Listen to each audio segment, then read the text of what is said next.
Hello and welcome to the Energy Connect studio at COP28. I'm delighted to have once again sitting next to me Joe McMonigle, Secretary General of the IEF. Joe, thank you so much for joining me. It's great to be here again. Now, we're here for COP28. How's it gone for you so far? There's been a number of milestones over the last few days announced. Yeah, it's been an exciting couple of days. The start, we had all the world leaders here, and now the COP presidency is unveiling a lot of very successful initiatives. I think in no small doubt to the leadership of Dr. Sultan. I think, as I've said in a previous discussion that we've had, I think it's positive to have a CEO leading the COP because he's focused on milestones and metrics and I think really focused on progress over perfection. A lot of these COPs have been, let's all agree for this perfect solution that countries really can't sign up for, and we've been missing progress. But I think we've made a lot of progress here on methane. We made a lot of progress with these companies signing up for these decarbonization and methane pledges. Countries now signing up to get more proactive on methane reductions, and of course the climate finance part of it I think is huge, and really not enough attention I don't think has been given to this Altera fund that the UAE presidency is seeding with $30 billion, and they hope to combine it with other investors to get it to about $250 billion. And it's focused on clean energy technologies, which I think is so important because I think it's forgotten. You and I have talked about this on a number of occasions. The IEA is so famous for the net zero report, but they have another report, the IEA technology report, which they released last December. And they do this, I think, every year. And essentially what that report said was wind and solar and renewables get us only halfway to meeting our climate goals in 2050. And by the way, that's a very aggressive, I think it's even more than tripling renewables to get us to those targets. The other half, unfortunately, has to come from new technologies that don't really exist or are not commercialized, like CCUS, like hydrogen, like fusion, like things we're not even thinking about yet, and maybe in the energy efficiency space. But that, I think, is where this fund is targeting, to really move the needle on the technology side, which at the end of the day is important, but also essential to meeting the climate goals. Absolutely. I want to touch on two of those. Obviously, you mentioned methane, but before then we have talked before about the real need for CCUS, really to be invested in big time and to really show up.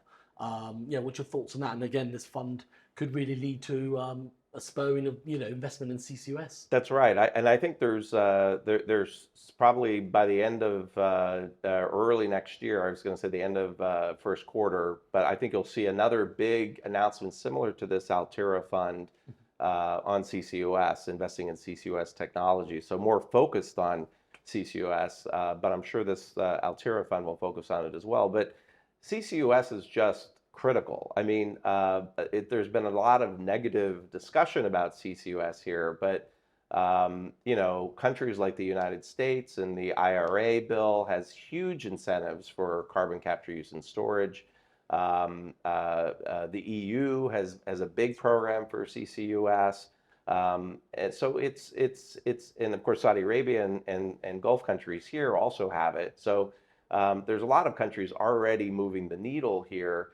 And it's really important. The UN IPCC report says that CCUS is essential to meeting our climate targets, especially in these hard to abate sectors like steel and cement. And even actually, they say in the report, even for power generation to sort of lower the costs of the transition. So it's not really illusory or much more expensive than any other technology that we have. It's actually essential. We can't do it unless we have CCUS. And I think this is where this COP, I think, has been really successful because previous COPs have really focused, I think, almost exclusively on boosting renewables, which is not bad, and we need a lot of that too. But there's a lot of private capital chasing renewables now, and I'm not sure if there's limited government funds for things. I'm not sure renewables is where it needs to be. It probably needs to be in this clean tech space to really advance the needle. And governments can take part in some of the riskier parts of those technologies. And so I just think it's really important. But this COP has been successful because it's broadened the focus to be not just renewables, but CCUS, climate finance, decarbonization, and that I think is going to be one of the big success stories of this COP. Well, that's great to hear, and I've seen that as well. And obviously, you mentioned methane, and I know you're doing some stuff around that. But methane's responsible for a lot of the warming, but it is to cut it is quite a low cost. Yes. And I want your thoughts on what was announced and what you're doing around it. Yeah, well, it's really, as you said, it's sort of the low-hanging fruit of progress on climate change, and it's cost-effective, at least for wealthy countries. So I think if we want to, again, if we want to make progress versus perfect solutions, and we want to do things that are going to accelerate the transition and meeting our climate goals, methane is like a no-brainer. And I think the only, first of all, we had companies sign up for it to eliminate methane emissions by 2030.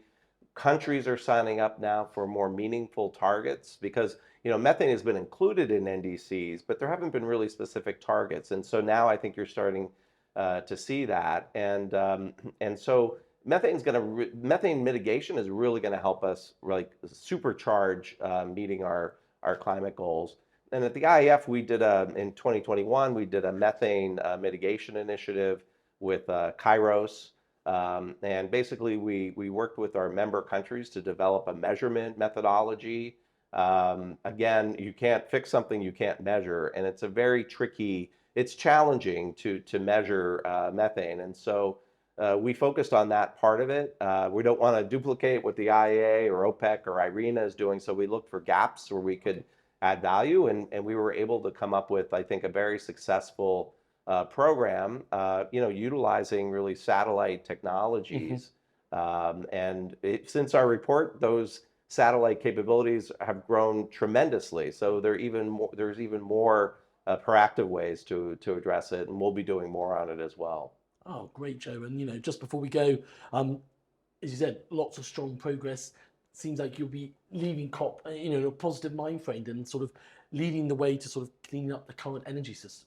I think so. I mean, look, there's a COP meeting every year now, but the work continues after the meeting ends. And so whatever the delegates decide here, we'll constantly be trying to raise the ambition.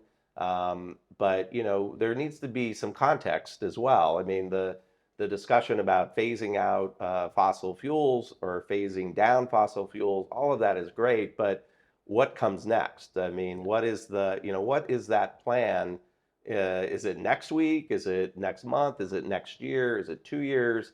We haven't heard a lot about that part of it, and it's not really the petrostates that I keep hearing about that have problems with this. It's really the big consuming countries that are members of our organization, like China and India and developing Asia and Africa, that they need to provide energy. And until there's an alternative, I think that's the hesitance. It's not a hesitance to fight climate change and meet climate targets. It's we don't have the backup plan yet. If you're going to flip the switch off, you need to have another switch to flip on.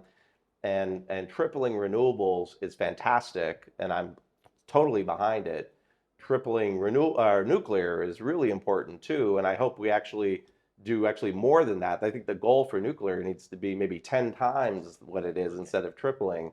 But we still need to provide energy to meet the other half of that technology is not addressing yet. And so it's an important subject. I'm sure the delegates are grappling with this important language, and we'll see what happens, and then we'll get started again probably early next year for the next COP.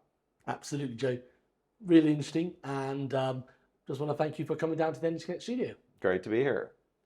Thanks everyone for watching, and I look forward to bringing you more studio interviews from COP28 in the coming days.